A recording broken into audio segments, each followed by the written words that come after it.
I'm borrowing a car, and I go to Budget.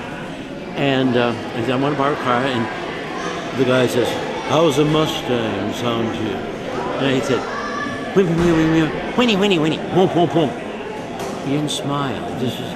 And then he said he didn't know where to go. So he says, how's a Mustang sound to you? And I said, brum, brum, brum, brum. And the manager came out, and the manager says, what's going on? And I turned to this lady next to me, and I said, how's a Mustang sound to you? And she said, honest to goodness, she said, brum, brum, brum. Tennessee. And I get into the boys' room in Tennessee, Middle Tennessee, and they've got those hand dryers. And each one printed on it, it says, push button for a message from the superintendent.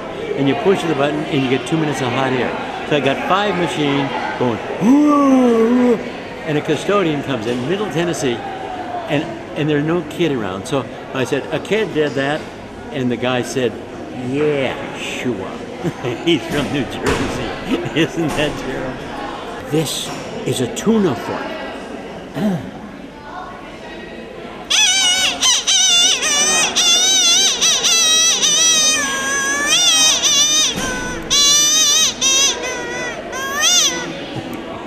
We used to just talk about what to do, but now we talk about how to do it, what to do, who should do it, and we spend a lot of time on why. Because the schools now, why has to do with the climate of schools. And the climate is built because activities involve human beings. And kids come to school for athletics and for student council and for all kinds of belonging. And kids come because there is hope. But we need to do it round table, person to person.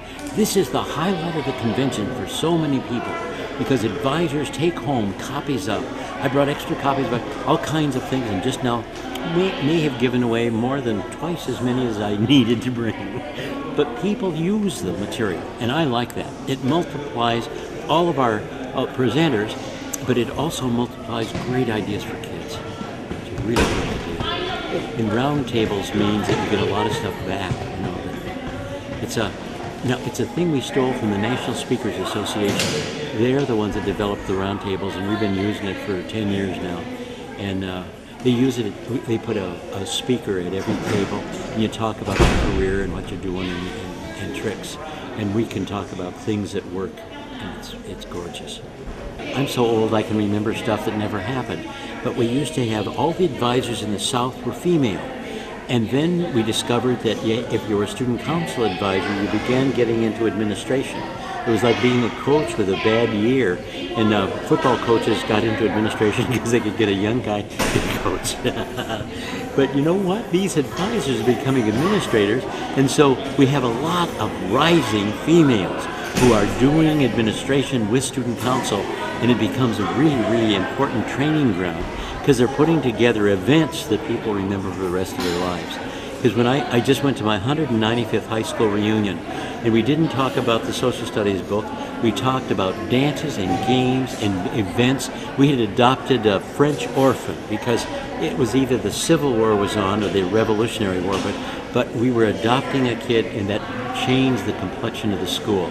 And so what we're doing is we're trying to do significant activities, and because of that, people buy into it. It makes a difference. I remember my elementary school advisor, Charlotte O'Reilly. Brilliant lady, talked way too much. I inherited that. And she taught phys ed, but she organized leaders. And I went to the first National Student Council Conference when I was like a second grader, a long time ago. I'm as old as Student Council. I'm 76 this year, and Student Council is 76 this year. Then I remember advisor in junior high, and her name was Clara Anker, wonderful human being. And then my advisor in high school was a guy named Jerry Wilsey and a guy named Eddie Moore. And together we did all kinds of things and they were sensational advisors. Really cared, showed up early, stayed late, let you do the thing, let you do the learning, we'll let you make mistakes, and then figure out how to do it better next time. My mom was a nurse, worked nights, and she'd come home at like 9 in the morning. My dad was a butcher, 18 hours a day, or 22 or whatever, and they both made about $20 a week. And so I had to be quiet because everybody's sleeping most of the time. So I stayed at school, and I was involved in every activity that went on. And I was just a half a block from elementary school and 3 blocks from junior high and about 2 miles from high school. Boy, did it make a difference to You found you could make a difference when you're still a kid. Boy, is that nice. Because that's one of the frustrations now. Kids don't know where they can go, and they will change jobs 6, 8, 10 times. And at that time, I could be a saddle builder for horses, or I could do dinosaur training, and you do it for a lifetime. But now, boy, those jobs change, and fast. Do your absolute best with everything that happens to you every single day.